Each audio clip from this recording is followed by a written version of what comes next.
Hello, everybody. Welcome back to my hotel room.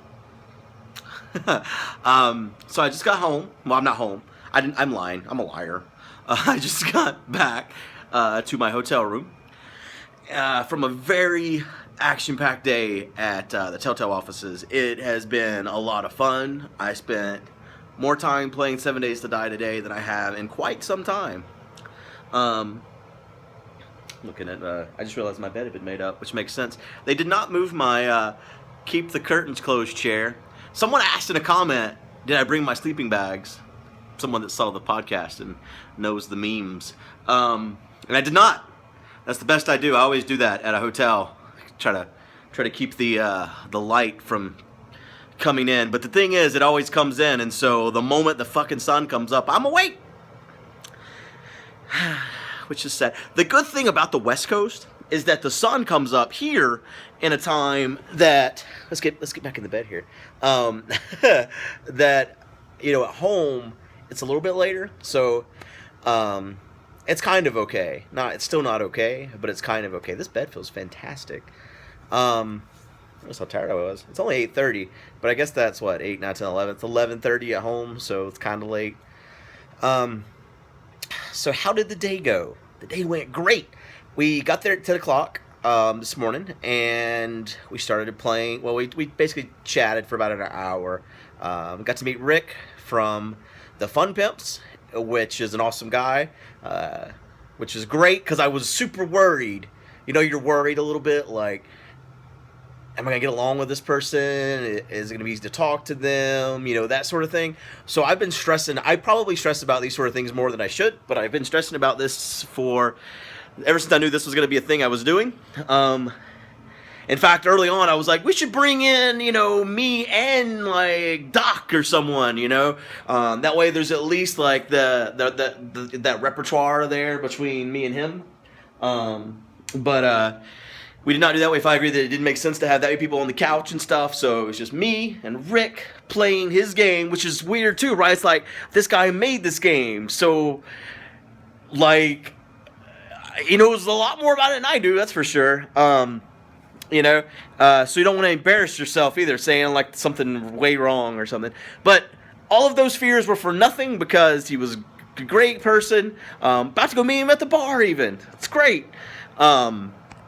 Which is funny because I do this thing where I did this to Justin too, where I knew I was going to meet him at PAX, and so he told me he was outside. This is Justin, we're talking about it now. He told me he was outside, and so he's like, look for the big bearded guy when you get outside, which at a convention like PAX is basically saying, look for another human being that has a penis. And so I go outside, and each person I see that's big and bearded, I'm like, is that Justin? Oh, that's not Justin. I don't want that to be Justin. That guy looks too fucking, like, unkept. I don't want him to be Justin. Don't let him be Justin. He looks like he's homeless. He probably is homeless. Oh, now he's asking for money. Fuck, he is homeless. Here's some money. Here, Justin. So I did this last night. Every person that came in, because I knew what time Rick was going to be getting at the hotel last night.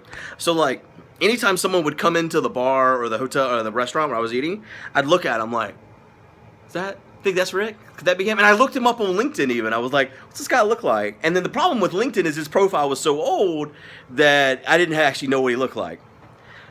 So I had actually seen him last night at the bar, but and last night when I was at the bar ordering my drink, there was a guy beside me that talked to me for a brief second about, like, because I special ordered my Long Island, like, these are the liquors I want or whatever.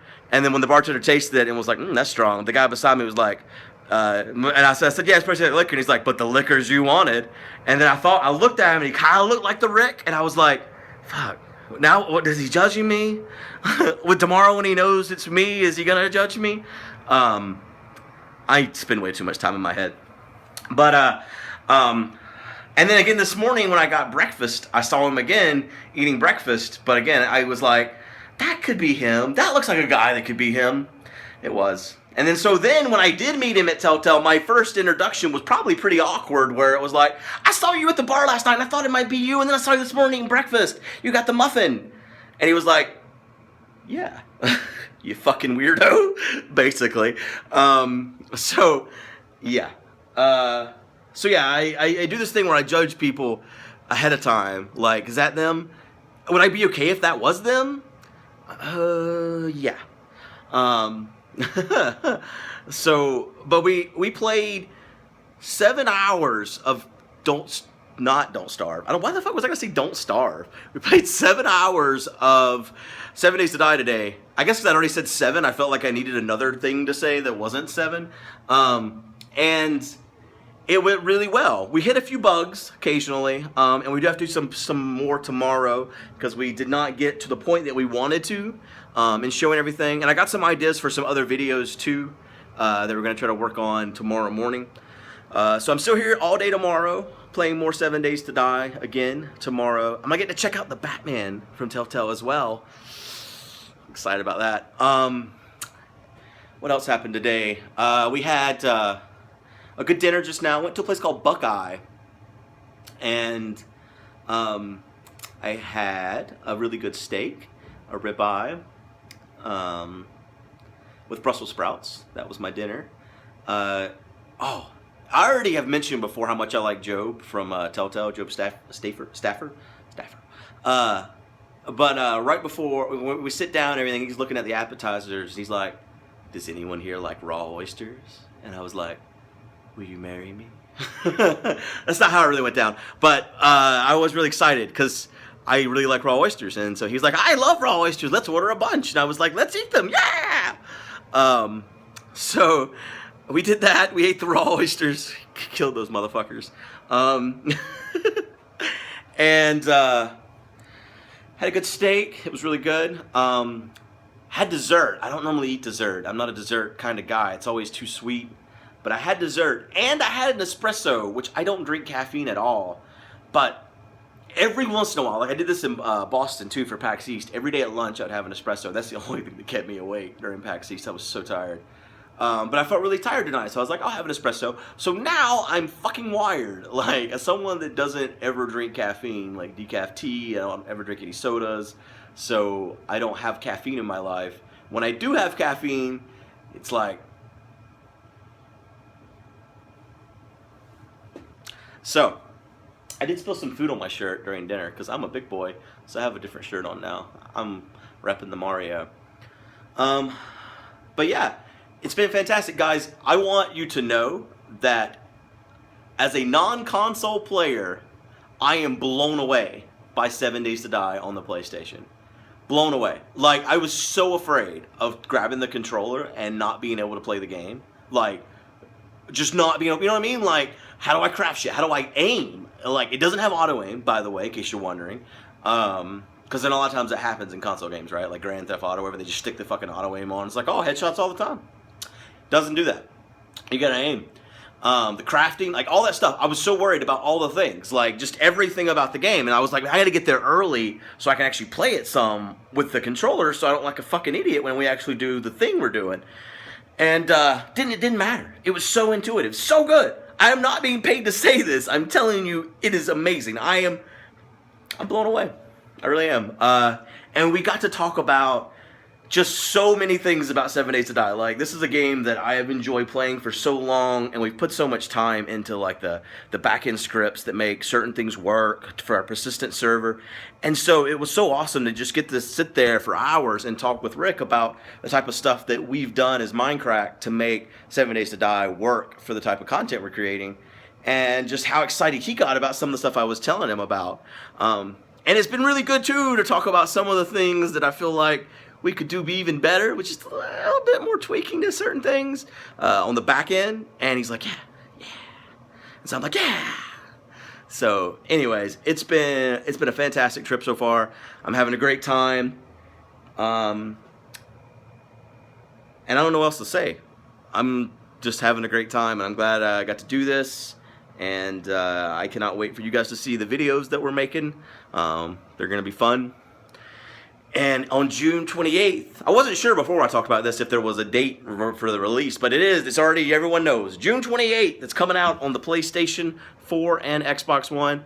And if you are not able to run 7 Days to Die on your PC, or if you're more of a couch gamer or whatever, you got to get it. You got to get it. I'm telling you, it is good. I love the game already, and it's fucking good. We played today on the my finger, Navisgain, the custom map that they've made. Burpee. And I haven't played on that since it's updated for Alpha 14, and there's a lot of shit I didn't know about. And I'm actually considering going home and doing a repeat of my 49 days, like the kind of, like, I really love doing that cinematic end at the end of my first 49 days. If you've never watched the finale of my 49-day single player of 7 Days to Die, I think the finale is worth a watch. I spent as many hours on that finale as I did all the 48 days before it. So I'm really proud of that. And I got to show him that today too, and I was really proud to show him. So yeah, I might revisit single player 7 Days to Die just a little bit, check out that map. But I might actually wait and do it on the PlayStation. It'll give me a reason it'll separate the two, you know what I mean? Because the 7 Days to Die server on the PC is not going anywhere. But he did tell me something interesting today, that since they're going to, we talked about how the map shouldn't reset and stuff, you know, because that's a player killer to some degree. And that's one of the requirements, I guess, that Microsoft and Sony have for coming to console, is that, you know, you got to always be backwards compatible with the older versions of your game. So they can't just have all these map resets now. So that's good news for most players, I think, is that it looks like, you know, the way the game is being developed now is going to kind of require that kind of thing.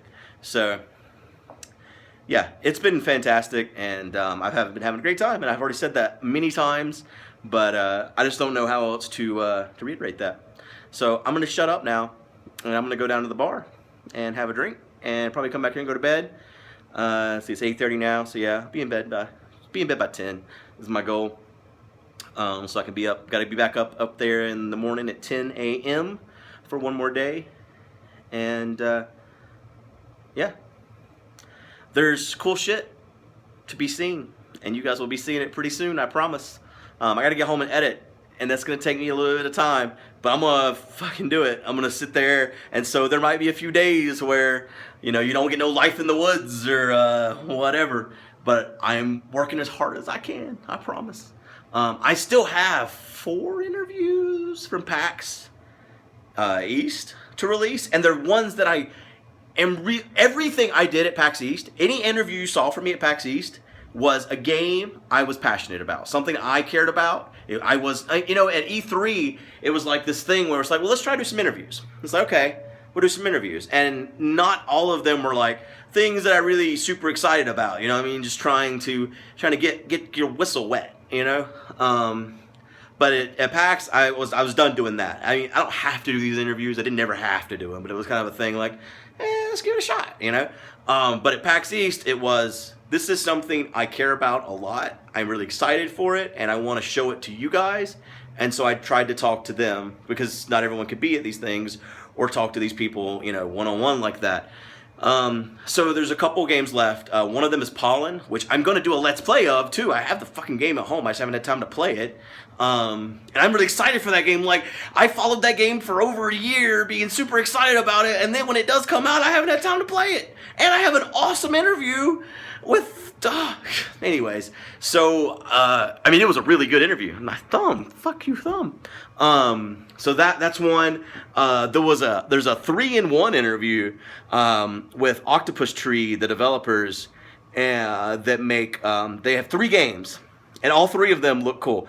The game they're pushing the most, actually, I don't care about as much, but since they were showing all 3, I included that as well. That being Goliath, and then there was Robot Arena 3 and Build-A-Knots, and the Build-A-Knots and Robot Arena 3 are the 2. I'm like, this is fucking awesome. So I have basically a 20-minute interview with them that covers all 3 games. So there's that. There's the Pollen. I released the Mirage one, didn't I? I recorded this thing with Superfight, Skybound, that that I was supposed to... I'm getting these texts that are coming in, so I'm like reading texts. My little brother just texted me. I guess I haven't talked to him in like years. That was weird. On how he got my phone number. Not that I care that he has my phone number, but that was just like, I feel like I'm being fished right now. Anyways, I'm not gonna release that thing though. It was kind of an announcement type of thing, but we've decided to work that in better with other things like their digital game and stuff. So there's an announcement there's coming up soon, but it's not gonna be from PAX. That might be all of them actually. That might be all the interviews. So maybe it's only 2 left. I feel like there's one more. Let's see, I did. Trying to remember that morning back in my head. Like I went over to the Mirage booth, and then I went back and did the Build Nuts. Oh right, I did another interview with Kyler Kelly from Ultimate Chicken Horse, which that one was a little bit awkward because all the other interviews there was all these questions I had, like because there's so much information that's not out there about the game yet. Where with Ultimate Chicken Horse, it's like, hey, there's this game that we keep playing, and I love it, so I just thought I'd make it do some like thing that maybe get some people to buy your game. And so that one was a little bit weird, where it was just like, there's this game. You've all seen it on my channel already. Thanks for making it. I wore a hat, though. I'm not going to tell you what kind of hat. You have to watch the video and find out. Anyways, this is going way longer than it was. I told Rick I mean rather than 20 minutes. We're already 16 minutes in this video. I'm going to leave now. Go see what the hell my brother just texted me about. He's probably dying. God, now if he is dying, it's going to be terrible. He's not dying. He's fine. He's totally fine. He's about to be a father, in fact. I do know that. My mom tells me things. She says she's going to... It doesn't matter. Doesn't matter. Doesn't matter. I'm going. Thank you guys for watching, I guess. You didn't have to. You chose to. Oh yeah, buy some more fucking posters. Actually, after I said that in yesterday's video, we sold a bunch of posters. So my wife is still stuffing them. Yeah, I think she mailed out a load today, and she said she's got another load for tomorrow. So yeah. Things are getting shipped as quick as you guys are ordering them, I promise. We've actually got it all set up where it's automated to some degree. Like, you just press a button, it prints the label, you slap the label on, and you fucking go. They come pick it up, and it's gone. It's in your house. And everything's all got tracking on it, so you get the tracking number and all that shit. It's great. And I'm actually really happy that we had it all set up like that ahead of time. That's been the biggest hurdle for making a store for so long, is making sure that every order got shipped immediately. I never wanted this occasion where I'm going to be gone to so-and-so and I'm not going to be able to ship these things for a week. So I made sure that everything was in line, that I wasn't responsible for packaging this stuff.